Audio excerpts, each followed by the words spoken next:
Мин үзем Арча районында тудым. Арча районының ишетеп беләсезер инде, Тукай ягы дибез без аны, Мәрҗәниләр ягы дибез. Һәм шуның бик матур бер Нараса исемле авылы бар. Шул Арчадан 8 километр гына, бик зур матур татар авылы, чын татар авылы. Мин шунда туып, мәктәпне тәмамладым. Әнде күбегез беләсездер, хәтта әти-әнигезнең әби бабайларыгызның иң яткан җырларының берседер ул. Чөнки мин мәсәлән, кая гына барсам да, Россия төбәкләрендә бик күп йөргә туры килә инде хәзер.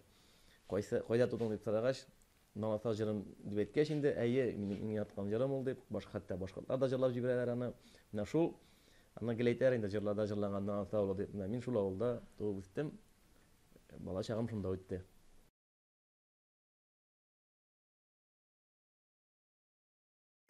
Мин дөресен әйткәндә, менә балалар бакчасына йөргәндә бик шук идем инде. Ни өчен дигәндә, төпчек малай, ике апа белән үскән, иркә малай дип әйтик инде. Нигәдер балалар бакчасына бик йөрисе дә килмәде, ләкин мәктәптә укыганда миңа тәртипле булырга туры килде. Ни өчен? Чөнки минем әти белән әни укытучы иде. Әти математик укыта, әни татар теле һәм әдәбияты. Миңа инде яхшымы, яманмы, аларга сүз әйтмәсеннәр, аларга начар булмасын дип, тәртипле укучы булып йөрергә туры килде. 11 ел буе, 10 ел буе. Ә балалар бакчасында йөргәндә мин бик шук идем. Чөнки безнең әби белән бабай төп йортта яшиләр иде, әтинең энесендә. Без инде әйтик авылның башка очында яшибез. Минем туганым әбиләр белән яшәгән егет балалар бакчасына йөрми. Минем дә балалар бакчасына йөрисе килми, әби белән бабай янына барасы килә. Шуннан соң мин бик оста гына балалар бакчасыннан качарга гадәтләндем. Балалар бакчасыннан качып, шул әби белән бабай янына төшә торган идем инде. Мине шуның өчен гел ачуландылар. Балалар бакчасында менә бик тәртипсез генә бала булырга туры килде миңа. Әмма мәктәптә инде әйткәнемчә, шуклыкны яшереп тәртипле укучы ролен үтәргә туры килде.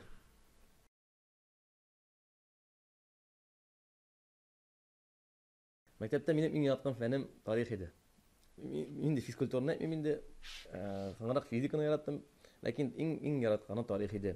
Мин хәтерлим, сезгә дә шулай микән ул хәзер җәй көне август аенда тарихтан китапларны бирәләр бит, таныш хатырга дәреслектән алып кайтасың. Мин шуны алып иш көн эчендәме укып чыккан идем. Тарих китабын. Һәм инде баргач укытучы сөйли бит инде дәресне. Мин инде бөтенсен укып чыккан. Шуннан соң мине артка аерым күчереп, аерым китаплар бирде Лилия апа укытучыбыз. Һәм миңа бик рәхмәтле, тарихны мин бик ярата идем, шуннан олимпиадаларга да йөрдем. Һәм хәзер дә шул тарихны белү бик ярдәм итә. Эштә дә, гомумән тормышта да.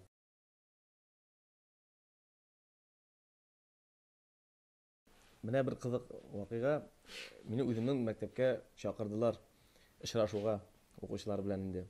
Мин шунда сөйлим инде. Минем беренче хикәяләрем басыла башлады. УНЕСКО кыра кергәч дип, Сабантуй газетасында, башкасында, Шаян журналында. Шунда әни дә булган икән. Ул миңа әйтә, син алдарадың бит ди. Баксаң, минем 8-9 яшьтә язган 2 дәфтәр шигырем булган икән башта. Мин аны үзем онытканмын. Ләкин минем беренче хикәя ул басылып чыкты Сабантуй газетында, мин 2нче класста укыганда. Аның тарихы да кызык. Минем этем турында иде ул, Амур турында. Мин туганчыракмы соң, мин кичкенә вакытта ике апага кичкенә эт бүләк иткән булганнар. Ахыр чиктә үсә ул эт булып чыкмады, бүре булып чыккан. Ул чын бүре булып, әтинең кулын тешләп, безнең куяннарны бөтенесен үтереп, бик качкан. Кыргыйлашып инде, һәм миңа үсә башлагач эт аларга ярамады. Әни тарафыннан инде бер нинди эт юк. Ләкин авыл егетенең бит инде аның үзенең һәр малайда эт бар.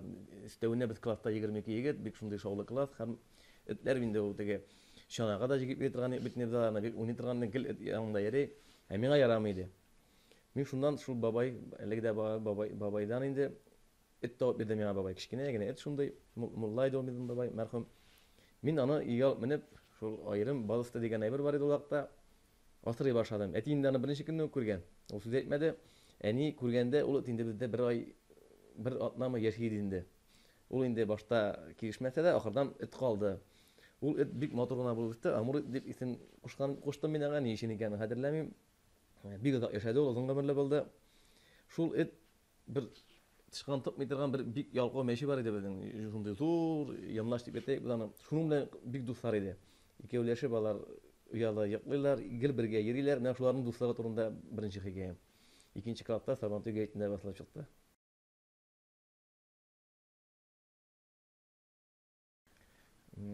Мәктәпне тәмамлагач, минем ике юлым бар иде. Берсе, әйткәнемчә, безнең өйдә әти математика укытучысы, әни әдәбият укытучысы. Мин математика, физиканы да ярата идем, дөресен әйткәндә. Аны хәтта күбрәк тә яратмадым микән. Алдында сайлау калды инде, кайсы яктан китәргә. Газета, журналларда инде мәкаләләрем күпләп басылган. Мин ничектер икесенә дә бардым. Экономика буенча да бардым инде ачык ишекләргә. Ләкин үземнән-үзе шушы якка кирип киттем инде. Казан дәүләт университетының татар теле һәм тарихы филология факультетын тәмамладым. Һәм дөресен әйткәндә, үземнең таптым дип уйлыйм инде шушы факультетта. Менә шул балачактан бер кызыклы хатирә дә булды. Бер вакытны безнең мәктәпкә бездә француз теле укытыла иде. Сорбоннадан, Франциядән укытучы килде, француз теле укытучысы. Университет укытучысы, профессор. Ул Сорбоннаны ишетеп беләсездер инде, ул иң атаклы уку йортларының берсе. Безнең аны Садри Максуди дигән язучыбыз да тәмамлаган һәм ул Төркиядә Ататürkнең киңәшчесе булган кеше. Менә шул француз теле укытучысы профессоры килгәндә, миңа мәктәп баласыннан 3нче класста инде хәтерләмим, сорау бирергә куштылар. Мин инде бик тырышып җаваплылык белән ятладым. Ләкин инде сорау бирергә кушкач, сорауымны оныттым. Истә генә калмый, кәгазен дә читкә куйганмын инде, каушап укыйм сорауны. Профессор бераз аңламый. Мин инде французча инде. Бер 5-6 тапкыр кабатладым, укытучым да каушап китте, ул да әйтә алмады. Шунда Казаннан килгән университеттан бер укытучы бар иде, доцент. Шул кеше хәл белән әйтте дә миңа, татарча, русча әйтеп инде, аңлата алдык инде. Ул нәрсә турында иде, сезне нәрсә шаккаттырды безнең Татарстанда дигән әйбер. Ул вакыт октябрь айы иде. Коточкыч юллар начар иде. Француз профессоры шуңа шаккаткан булып чыкты. Иң кызыгы, университетка укырга кергәч, мин инглиз теле өйрәнә торган төркем янына барып бастым. Карыйм, анда немец теле буенча укулар бар инде группада, француз теленнән, инглиз теленнән. Мин инглиз теленә бардым. Француз теле укытучысы таныш шикелле. Карасам, шул доцент вакытта безгә килгән. Шуннан соң аның янына бардым да, мәктәпсез вакытта килгән. Шулаймыни дип әйтте дә, ул мине үземдә алып китте. Һәм инде 5 ел университетта француз теле укырга туры килде миңа. Менә шул кызыклы вакыйга мәктәп белән университетны бәйләгән. Университетка укырга кергәч тә, ахырда хәтле үзем әле ышанмаган идем, шушы юлдан барыргамы, әллә шушы экономика, икътисад юлына китергәме дип. Бер вакытны мине чакырдылар, Әллүки дигән оешма бар икән, иҗатчыларның. Аларның университетта Тәрәзә исемле газетасында чыга. Шунда бардым да, нәкъ балалар өчен хикәяләр турында сөйләшәләр иде анда. Кемнәрдер хикәяләр язып килгән, мин аткаган утырдым, тыңлап утырам. Нигәдер миңа бик ошатмады инде хикәяләр. Мин болай гына язмыйммы инде дидем дә кайттым да, әллә 2 әллә 3 хикәя яздым бер кичтә инде. Икенче көнне мин аны Сабантуй гәзитенә әйтеп бирдем. Әллә бер-ике атнадан алар чыкты да. Менә мин шулай иттереп, үзеннән-үзе Сабантуй газетасы өчен хикәяләр яза башладым. Алар инде ахыр чиктә китап булып формалаштылар. Аннары зурлар өчен хикәяләр дә яза башлагач, Идел журналы, Казан утларында чыккач инде, һәм инде Идел акчарлары дигән яшьләр өчен конкурста җиңеп чыккач, мин инде аңладым, бу язучылык юлы минем юлым инде дип.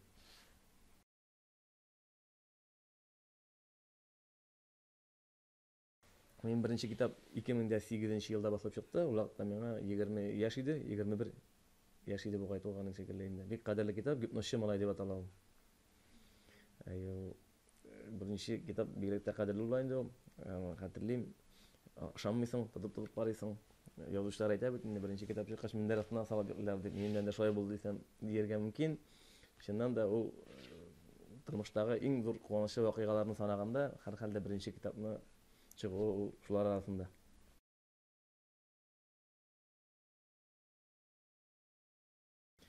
Дөресен әйткәндә, минем яраткан шагыйрьләрем бик күп, башка язучылар кебек тә инде. Ләкин менә Кадир Сибгатуллинны үз итәм мин, аның шигырьләре шундай йөрәккә үтеп керә торган. Әнгам Атнабаевныкы менән читтәрдәге сөйләп йөрергә, укырга рәхәт. Гомумән менә шул иң яратканнардан мөгаен шулардыр.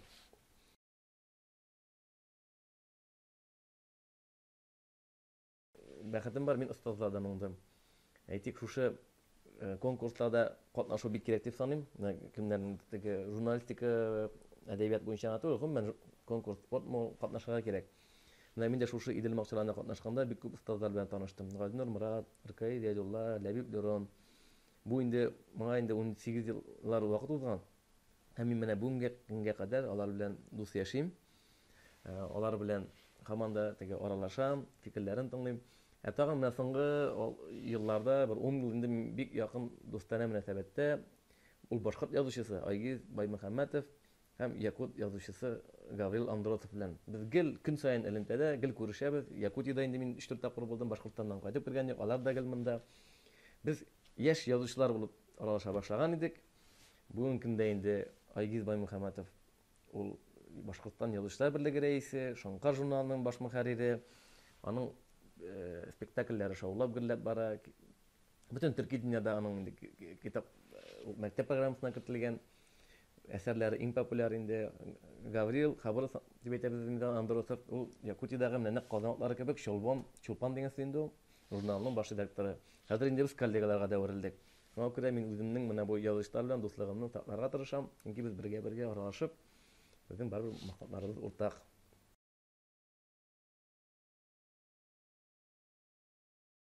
Баш мөхәррир ул дөрес әйткәндә ул бик зур җаваплылык инде. Чөнки журнал мәсәлән бик яхшы чыга икән, авторларны мактыйлар, редакцияны мактыйлар. Журналдан инде хата китсә, бер генә кеше гаепле була, ул баш мөхәррир. Шуңа күрә менә ул шундый җаваплылык бар. Аннан соң барбер баш мөхәррир өстендә инде тираж бар, безгә бит тиражлар сакланырга тиеш, журнал бөтен таләпләргә җавап бирергә тиеш. Бу инде икеләтә җаваплылыкны таләп итә. Шулай ук күз алдына китерегез, журналда авторлары алар бик күренекле язучылар. Фәүзия Бәйрәмова дип әйтик инде, сез белгән таң Айдар Хәлим, Рукаи Гайдулла, Зөлфәт Хәким, башкалар. Димәк, син алар белән элемтәдә булып, аларның әсәрләрен укып, бәяләп, аларның һәммәсе дә бит әле басылмый, журналга бит кермәгән әсәрләр тагын да күбрәк. Аны авторга аңлатып бирә кирәк, ни өчен ул журналда басыла алмый. Моның өчен инде характер да кирәк, белемлелек дә кирәк, башкасы да кирәк. Шуңа күрә баш мөхәррирнең аның шундый менә җаваплы яклары бар.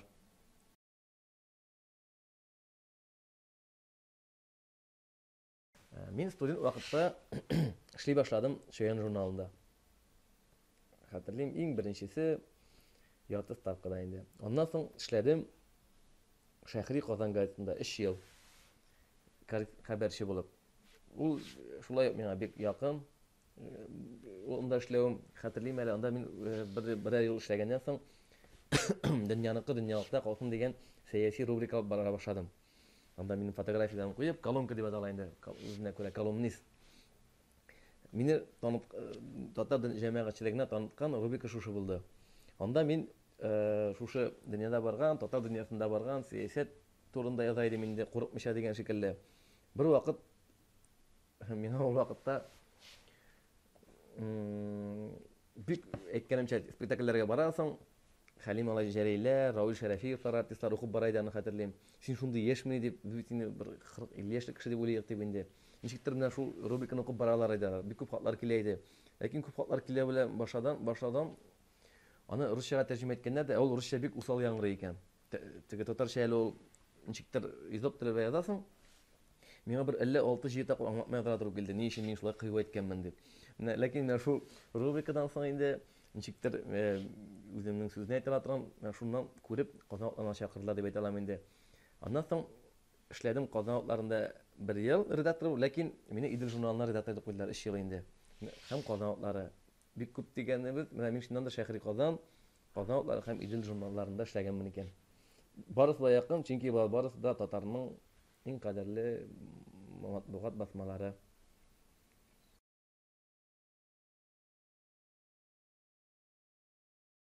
Миңа үземә еш кына әйтә инде, өйдәгеләр дә инде, син ике төрле кеше дип инде. Берсе аның чыннан да баш мөхәррир, эш алып бара торган кеше, икенчесе язучы. Чыннан да менә ул аны аңлатып булмый, бар ул сорауга, язучыга каян килгән сәләт, аны җавап биреп булмаячак дип уйлыйм. Чөнки ул Худайдан бирелгән әйбер, аңа шуннан гына җавап биреп буладыр. Инде яхшырак язучы булыр өчен тырышлык кирәк, үз өстендә эшләү кирәк. Менә шунда гына аерыла. Бу ничек язам? Чыннан да менә бу вакыйгалар мине үзүзләп биргән шикелле инде. Я поездда барсаң да, миңа самолетта барсаң да гел кеше очрый. Мисал өчен, бер кызык кына әйбер, Якутиягә 7 сәгать очтым самолетта. 7 сәгать очтым. Бер бик күп сөйләшә торган Якут бабай туры килде яныма. Бер яктан әйбәт инде сөйләшеп барырга. Ләкин ул сырый да сырый, сөйләшә. Ә мине чакырган иде Гаврил дустым инде бер чарага, форумга. Бу бабай сөйли башлады миңа. Син татар кая барасың ди, Якутиягә ди инде, эш буенча микән. Ну, шундый форумга дим инде. Ә минем шул җиңелчә генә пәлтә иде. Бездә плюс 7 градус иде октябрь аенда. Ә анда минус 35 икән ул вакытта. Мин аны караган башым җитмәгән, 2015 ел иде бу.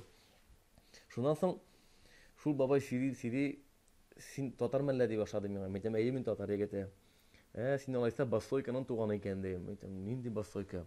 Баксаң, бу якутларның милли геройлары Бассойка дип әйтәләр икән. Бассойка ул 2 метрлы гәүдәдә булган, аларның милли каһарманы 30 елда вафат була ул. 32 елда ул Хапсагай дигән көрәш бар инде безнең шикелле, шуның чемпионы да, башкасы да. Ул Гыйззатулла Рахматуллин икән, татар егете. Аны шул зур булган өчен Большойка дигәнне якутлар инде Бассойка дип әйткәннәр. Бу миңа 7 сәгать буе шуны сөйләде. Ә миңа анда баргач инде иң беренче самолеттан килеп төшкәч, дустым әйтәм, миңа Бассойка яшәгән җирне күрсәт. Бассойканың изләреннән. Мин шулай иттереп, менә хикәя, бер хикәя язмышы.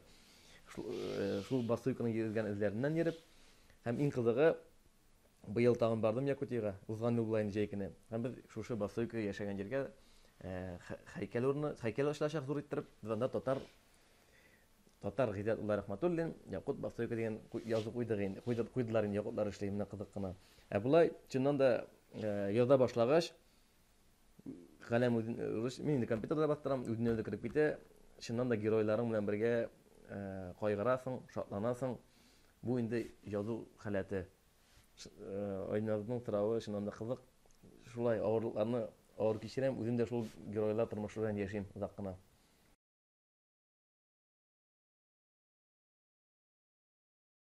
Мин Казан дәүләт университетын тәмамладым.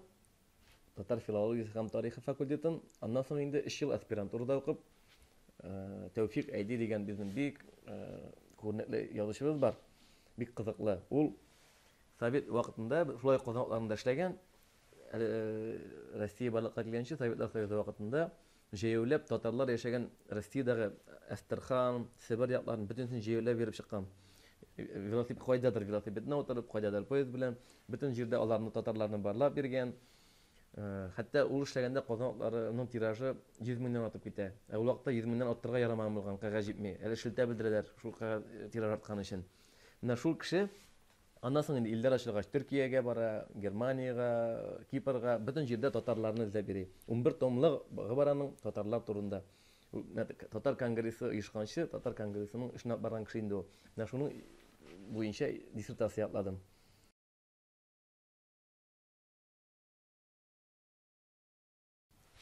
Ничек булды?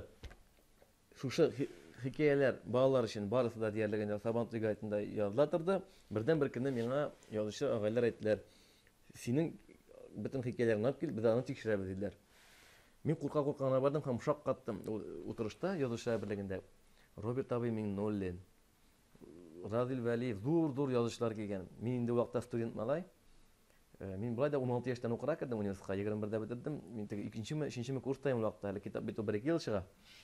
Булар шушы яшь егеткә килделәр микән дип, укыдылар микән дип уйлап утырам. Алар әле килгәнгә түгел, чыннан да укыганнар булып чыктылар. Укыдылар, тәнкыйтьләделәр, төрле җирдә мактадылар һәм ахырдан әйттеләр, буларны китап итеп чыгарга кирәк дип. Шуңа күрә мин беренче китапның аның бернинди авырлыгын күрмәдем. Ул үзеннән үзе шундый җайлы чыкты. Минем бәхетемә инде. Бездә шуны әйтергә кирәк. Татарстанда яшь иҗатларга игътибар бик зур. Менә мин үзем генә дә әйтим, төрле конкурсларда жюри булырга туры килә бит инде, менә Глаголисы, башкасы. Шунда 10нчы класста укыган бер кыз катнашты. Алина Хәбибуллина дигән. Ул гран-при лык инде, аерылып тора иде хикәясе. Мин аңа гран-при бирдем Актаныш районыннан. Гомер тиз үтә, менә Казанга килдем, бер яшь кеше кирәк иде, искә төшерәм, Алиналар менә шуларны. Алар инде бүген Казанга эшли мәсәлән. Бездә шулык Сабантуй, Ялкыннар, алар һәммәсе талантлы балаларга игътибарлы. Шуңа күрә бездә Kitap çıkarу da bek жеңел, матбугатта басуу да бек жеңел. Бездә Татарда, Татарстанда ул яктан без бик игътибарлы дип әйтер идем.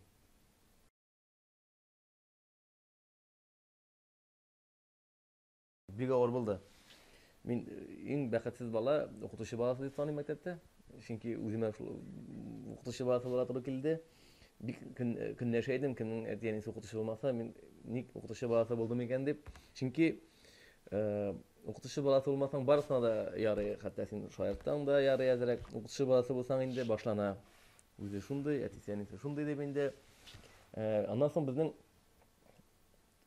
әти бик кырыс иде, математика укытучысы. Дөресен әйткәндә, куркып торалар иде аннан, классташада, әни хәтерлим, ничек яшен син аннан тәсәлләр иде. Ләкин ул өйдә бөтенләй башка кеше иде. Өйдә йомшак күңелле, бөтенләй икенче төрле. Ләкин мәктәптә әти, әни дип әйткәнен бер тапкыр да хәтерләмим, чөнки андый рөхсәт тә ителмәде. Мин хәтерлим бер генә вакыйганы. 10нчы класста мин үзем начар укымадым, ләкин минем гел 2 бар иде, берсе рус теленнән, берсе рус әдәбиятыннан. Бер уйлаганда укытучы балаларына медаль дә биреп була бит. 9нчы класска кадәр шулай булды. 10нчы класста үзе беләсез, бик укыйсы да килми. Бездә наласа менә түбән атлар белә инде. Креш бик белән мавыга итеп бит инде спорт турнирлары. Бездә 22 егет өстәвенә. Һәм иң беренче гадәттә математика укытучысы чыгара бит инде. Мине әти укыта алгебрадан, физикадан, геометриядән. Алгебра белән физиканы бик ядайм, геометрия ул кадәр түгел. Әти минем шулай сүлпәнрәк укыганны белде дә, күреп тора бит инде. Үземдәге булган алгебрадан, физикадан югысында иң әйбәт белүче минем. Геометрия өчесеннән дә 4 чыгарды. Сиңа ди нәрсәдә сүкте дә инде хәтерләмим кеше алдында инде. Аннан күреп бөтенесе 4 чыгарды. Хәтта хезмәт укытучысыдан хәтле 4 куеп маташа инде теге. Шулдан күреп инде. Менә укытучы баты кабатлар бит инде. Шуңа күрә менә ул 2 бала дип әйттегез, әтиәнисе укытучы булган. Аларга түзергә инде. Ләкин аның үз яхшы ягы бар инде, барбер. Син тормышта менә ниндидер бер мәктәптә кысада яшисең, ләкин ул үзенә күрә дисциплинага ярдәм итә инде.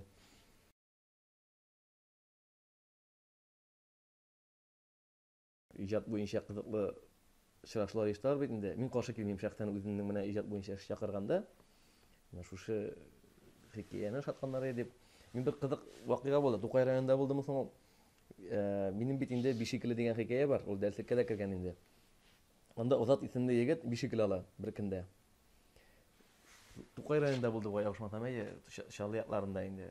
Очрашу булды, бер мәктәптә инде. Очрашу бетте. Бер малай алып китте инде мине кырыйгарак инде. Абый, бер сүзем бар да инде. Абый, сиңа минем турымда кем әйтте, кем сөйләде ди. Әниме укытучымы ди. Нәрсә турында? Менә син язгансың бит, Бишекеле дигән хикәя ди. Минем дә исемем Азат ди. Мин дә Бишекеле алдым ди. Минем ул бөтенләй икенче вакыйга, үзебезнең класстагы хәл иде ул вакыйга. Мин кичкә аңлаттым ул егеткә инде. Һәм миңа бик ошады, шуннан да менә аның хикәянең хәтта прототиплары бар икән тормышта. Кабатлана да икән. Бик кызык тоелды бер вакыйга. Шуңа күрә Минзәләне беләм. Анда 2 атна Фәннәр академиясендә эшләгәндә экспедиция җитәкчесе булдым. Минзәләнең бөтен татар авылында булып чыктык без. Бик матур гимназиясе. Мәсәҗәл белән дә бәйле бит инде. Шуңа күрә менә Актанышка җыйнам сишәмбе көнне. Минзәләгә бер кайтып киләсе килә.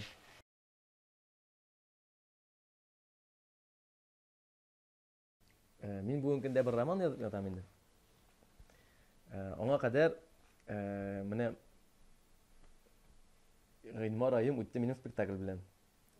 21 апрельдә Камал театрында мин премьера була, беренче спектаклем ул була инде. 21-нче, 22-нче, 23-нче апрельдә Фәрит Ишәнтәев куя. Һәм ул конкурста катнаштым. Нәрсә конкурстан әйтеп китим инде, Яңа татар пьесасы дигән. Һәм анда җиңү яуладым инде.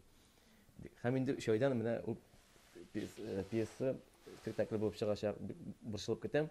Һәм шул спектакль белән яшәп алдым инде мин, аны үзгәртеп куйганда бит үзенә үзгәреш кичерә. Яңадан инде хәзер хикәяләр язылып тора. Ул хикәяне мин бик тиз язам. Мин аны озак уйлыйм. Кайбер хикәяне бер 4-5 ел уйлыйм мин. Язуын тиз утырып язам инде. Хәтта менә Әдрән дигән повесть минем әллә 5-6 ел йөрде башында. Шушы экспедициялар анда Минзәләләрдә ни кергәндер әле дип уйлыйм мин, прототиплары менә йөргәндә. Һәм язуын 4 көндә яздым мәсәлән. Тиз язам, ләкин озак уйлыйм инде. Бүген дә менә бер хикәя башымда йөри. Бик кыска гына инде аның ни. 2010 елда без бер артистлар белән Воркутага барган идек инде. Татарларны белән очрашуга инде. Анда төрле вакыйгалар булды, бер кызык кына мизгеле. Шул артист Хрусталь Негусман бар бит әле теге ниләр саталар инде поезддан кайтканда. Килеп керде. Шундый люстрада бик борынгы инде, ямсыз инде.